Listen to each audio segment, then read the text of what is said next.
안녕하세요. 마데테스에 사는 이야기에 오신 걸 환영합니다.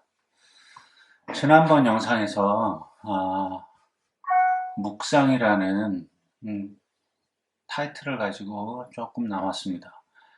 제가 짧은 생각이라고 한 거는 제가 얘기하는 모든 건 briefly 정리를 좀 해드리기 위해서 짧은 생각이라고 한 겁니다. 기도든 묵상이든 제가 앞으로 다룰 내용들을 깊이 들어가면 이 10분 안에 정리하기도 되게 어렵고요. 그리고 만약에 더 안 되면 기도나 묵상만으로도 한 학기, 그러니까 3, 4개월 혹은 6개월 정도의 과정이 될 수도 있는 겁니다. 왜냐하면 성경에서 방대하게 다루기 때문이죠. 그러나 제가 짧게 정리를 해드리는 거는 그 안에 있는 근본 취지를 아시라고 제가 굉장히 짧게 정리해드리는 겁니다. 오늘은 여러분과 제가 나누, 나누고 싶은 게 성경입니다. 성경. 성경은 다 알죠. 성경은 하나님의 말씀이다. 그리고 우리가 하나님을 아는 데 있어서 그리고 기도와 묵상의 근간이 되는 것이 성경이죠.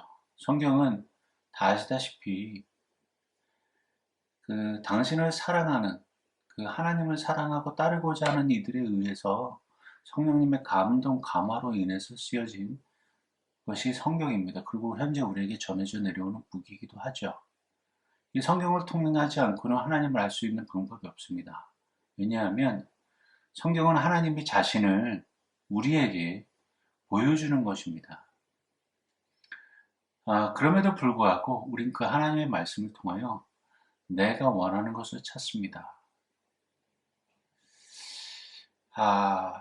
그리고 성경을 자기 개발서처럼 생각하는 사람들이 있어요.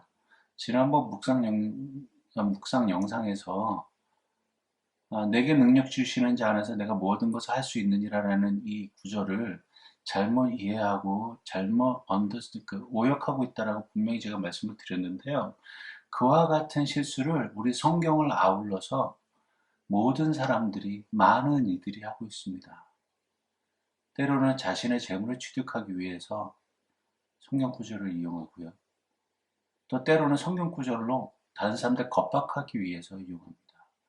이단들이 제일 많이 하는 거죠. 지옥이나 요한계시록에 대한 잘못된 해석, 그리고 성경을 해석함으로 해서 자기들이 하나님 되고자 하는 이 어리석음들이 성경을 무시한 혹은 성경을 더 알고 싶어하는 그 배고픔에 허덕이는 사람들에게 아주 무시무시한 도구로 사용되어집니다.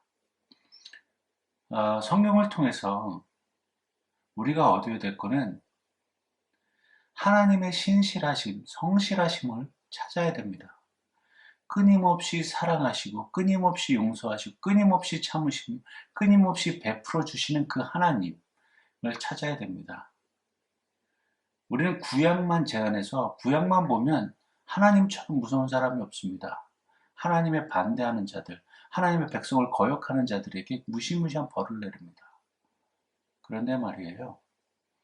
신약에 가면 하나님을 거역한 로마인들, 예수님을 거역한 로마인들, 그리고 예수님을 팔아버린 사람들 조차도 사랑이란 이름으로 용서하시는 하나님을 보게 됩니다.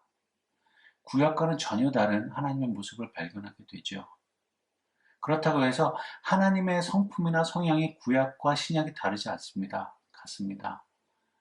구약 때는 하나님을 사랑하는 선택한 사람들에게만 사랑을 보여주시는 것이라면 이제는 신약에 와서는 예수 그리스도로 말미암아 이 땅의 모든 인류를 구원하시고 용서하시는 하나님의 성실하심의 모습을 보게 됩니다.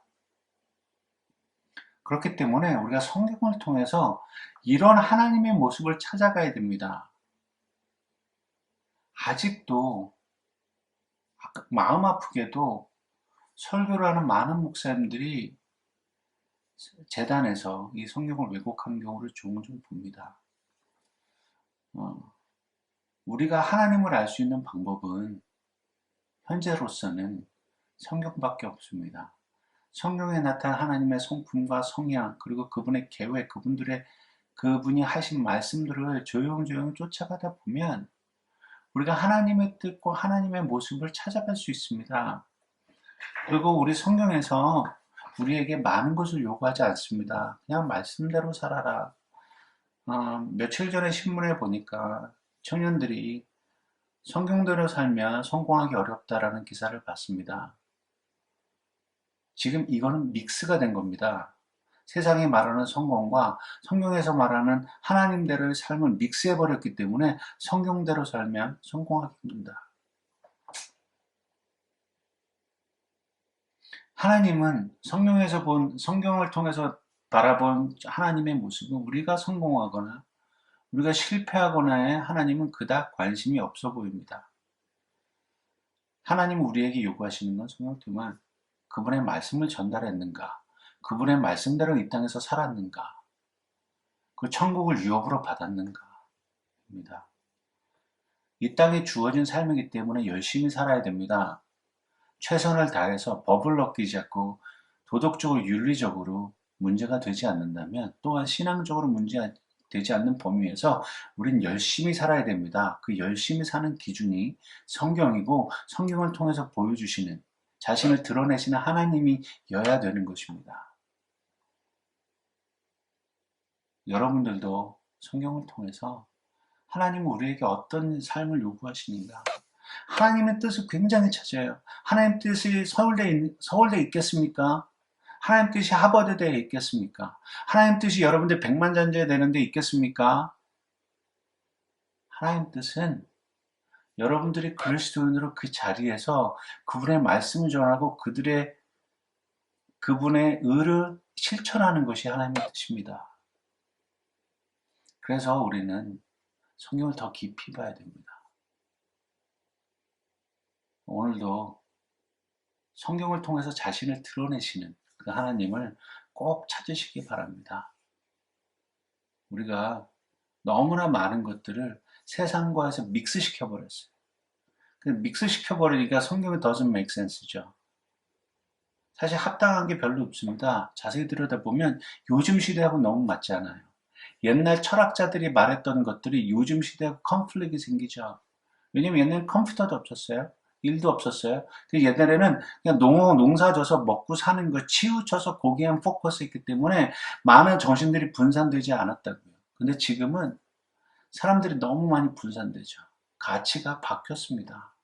삶의 가치가 바뀌었고요. 윤리적인 기준도 바뀌었습니다. 근데 성경은 바뀌지 않았거든요. 그러니까 이게 성경이 고리타분해 보일 수도 있고 올드해 보일 수도 있습니다. 성경은 이 성경을 통해서 이 세상에서 사는 지혜를 가르치는 것이 아닙니다. 하나님을 보여주시고 하나님을 가르치는 것입니다. 그러니까 성경을 자기계발서로 보면 오류가 너무나 많습니다. 이 세상과 너무나 맞지 않아요. 성경은 하나님을 자신을 드러내시고 보여주시고 우리에게 천국으로 가는 하나님의 나라를 지키고 이 땅에서 사는 삶의 지침을 주는 것이 우리에게 너 자기 개발을 하라고 가르쳐 주는 것이 아닙니다. 이 세상의 삶이 살면서 사람들이 바뀌지 않는 게 있습니다. 밥 3끼 먹는 것과 뭐 정해진 거죠. 그 다음에 잠을 자야 되는 것과 배설을 하는 일, 그리고 우리가 공동체에서 섞여서 사는 일. 그래서 공동체 속에서 우리가 변하지 않는 하나님의 진리를 어떻게 실천하고 사느냐가 굉장히 중요한 것 같습니다. 오늘도 성경을 보면서 성경을 통해서 드러나시는 하나님을 발견하시고 그 하나님의 발견하신 뜻을 쫓아가는 여러분들이 되기를 이 마데테스가 응원합니다. 감사합니다.